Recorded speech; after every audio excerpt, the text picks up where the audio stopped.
ধ্বংস এড়াতে ব্যর্থ যত, আকর্ষণ তত। যে জিনিসটার মধ্যে সব থেকে বেশি ধ্বংস আছে, সেই জিনিসটা এড়াতে তত কঠিন। আর এটা সব থেকে বোঝে কে? যে মস্ত বড় নেশাখোর। নেশাখোররা সব থেকে বেশি বোঝে যে এই যে ব্যর্থ সে নেশা ছাড়তে, এর মধ্যে সব থেকে বেশি তার ধ্বংস লুকিয়ে আছে।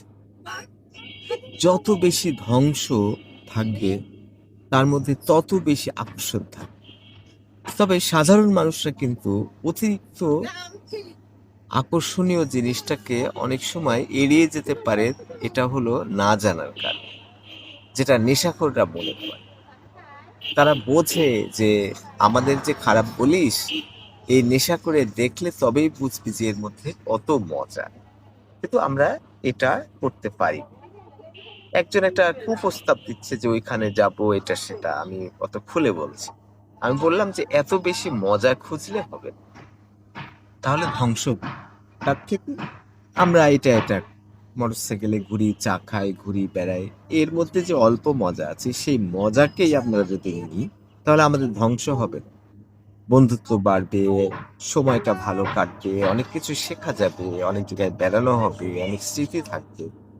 কিন্তু বেশি ধ্বংসাত্মক জিনিসের মধ্যে আমরা যদি একবার ঢুকি, তত বেশি আমরা সেখান থেকে বের হতে ব্যর্থ হব। বেশ কিছু নারীর মধ্যেও এটা দেখা যায় যে তারা যৌন সুখের মধ্যে এমনভাবে ঢুকে গেছে যে সমাজের তাকে তাচ্ছিল্য করে, ছিছি করে, কেউ পছন্দ করে না, তারা ভয়াবহ কষ্টে থাকে। কিন্তু সেখান থেকে বের হতে পারে না। বের হলেও হয়তো সমাজ তাকে বুঝতে পারে না, মেনে নেয় না। সমাজেরও এখানে দায়িত্ব আছে, তাদেরকে পুনর্বাসন করা, তাদের ভালো দিকটা তুলে ধরা, তাদেরকে ভালো পথে আনা। তাই বলছি যে যত বেশি ধ্বংসাত্মক হবে তত বেশি তার মধ্যে আকর্ষণ থাকবে। আর এই আকর্ষণ থাকার কারণে যে ব্যর্থ হচ্ছে, সেইটা যে যত বুঝবে সে তত বড় নেশাখোর হবে। নেশা, যৌন কেলেঙ্কারি, এই দুইটা হলো সব থেকে মারাত্মক নেশা। হ্যাঁ, রবীন্দ্রনাথের নেশা ছিল লেখা, সক্রেটিসের নেশা ছিল মানুষের উপকার করা, অন্যায়ের প্রতিবাদ করা নজরুলের ছিল এরকম। লালন ফকিরের মধ্যে নেশা ছিল যে মানুষকে ভালোবাসা, নিজের আত্মশুদ্ধি করা। এগুলো এক ধরনের নেশা। একজনকে জেলে দিলেও তার যদি পড়ালেখার নেশা থাকে, জ্ঞান চর্চার নেশা থাকে, তাহলে দেখবেন যে সে জেলখানাতেও বই পড়ছে। মিস্টার গ্রামারিয়ান যে কবিতা, সেই কবিতাতেও কিন্তু দেখানো হয়েছে যে যত মৃত্যু সে জ্ঞানী ব্যক্তির ঘনিয়ে আসছে, সে তত কিন্তু বই পড়ছে। আবার ইসলাম ধর্মে যদি দেখেন, তাহলে দেখবেন যে প্রত্যেক নর নারীকে কি করা হয়েছে? জ্ঞান চর্চা করা, শিক্ষা গ্রহণ করা ফরজ করা হয়েছে। কারণ হলো যে এই জ্ঞান না থাকলে আমরা যতই মানুষের ভালো করতে চাই, আমরা ভালো করতে পারি না।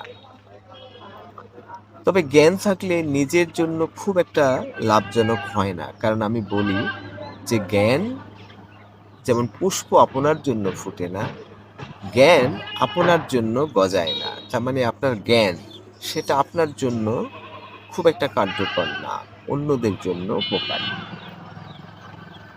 অনেক আবার আপত্তি করে যে যে জ্ঞান আমাকে সুখী করে না, সেই জ্ঞানের আমার দরকার কি? হ্যাঁ, নিশ্চয়ই তা ঠিক।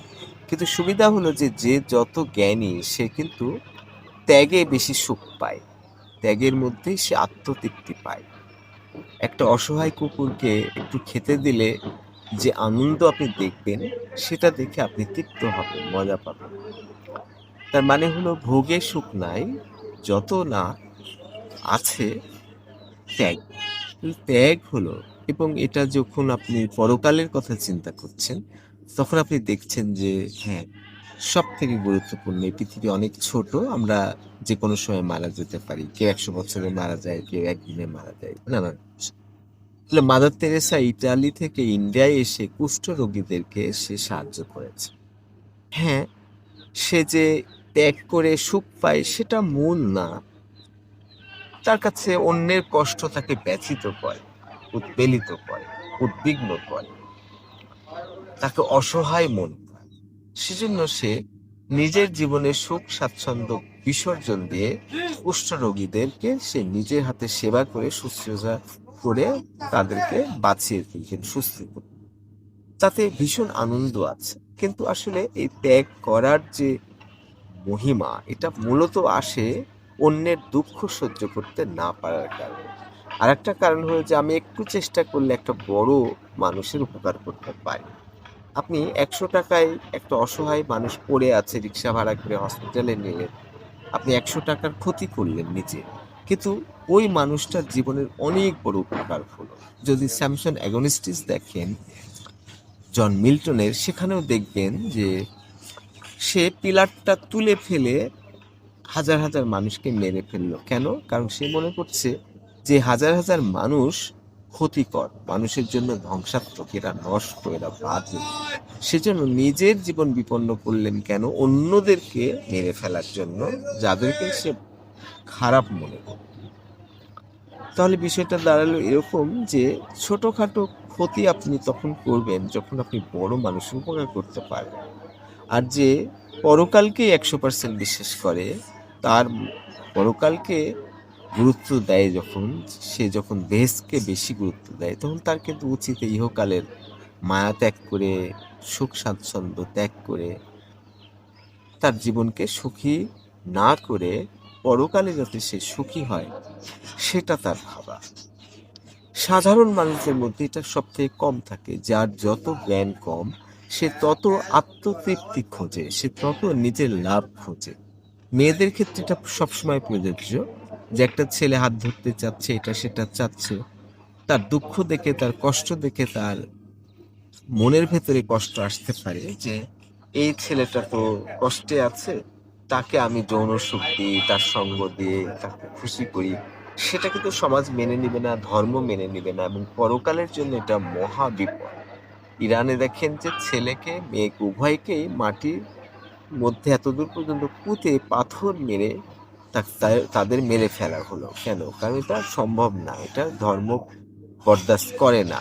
নোংরামি, বিয়ের আগে বা পরে স্বামী ছাড়া অন্য কাউকে মেলামেশা অন্য কারোর সাথে করলে সেটা পরকালের জন্য ভয়াবহ। এই সমাজেও মানুষ তাকে ঘৃণিত মনে করে।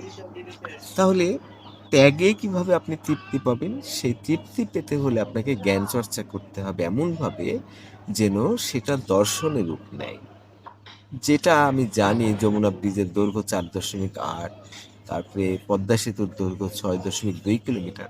এটা কিন্তু হ্যাঁ, তথ্যের দরকার আছে। আপনি যদি এআই এর দিকে তাকান, তার কাছে কোনো তথ্য নাই, মাথা ফাঁকা। কিন্তু তার মধ্যে এমন একটা জ্ঞান দেওয়া আছে, সক্রেটিক জ্ঞান, রাবীন্দ্রিক জ্ঞান, নজরুলের জ্ঞান, অ্যারিস্টটল প্লেটোর জ্ঞান। এই জ্ঞানগুলো যখন তার মধ্যে দেওয়া আছে, তখন সে কিন্তু নির্দ্বিধায় যে কোনো জায়গা থেকে তথ্য সংগ্রহ করে এই তথ্যটাকে অ্যানালাইজ করে, স্ক্রুটিনাইজ করে এমনভাবে লেখে যে অসম্ভব সুন্দর হয়, এবং সেটা অতি দ্রুত। রবীন্দ্রনাথ যত সুন্দর লিখেছেন, এআই কিন্তু অত সুন্দর লিখতে পারবে না। কিন্তু সুবিধা হলো যে রবীন্দ্রনাথের মাথার ভিতরে তথ্য কম আছে, কিন্তু সে অনেক আস্তে আস্তে আস্তে আস্তে লিখছে। আর এআই এর মাথায় কোনো তথ্য নাই, পৃথিবীর যে কোনো জায়গায় থেকে তথ্য সংগ্রহ করে সেটা অনেক দ্রুত লিখতে পারে।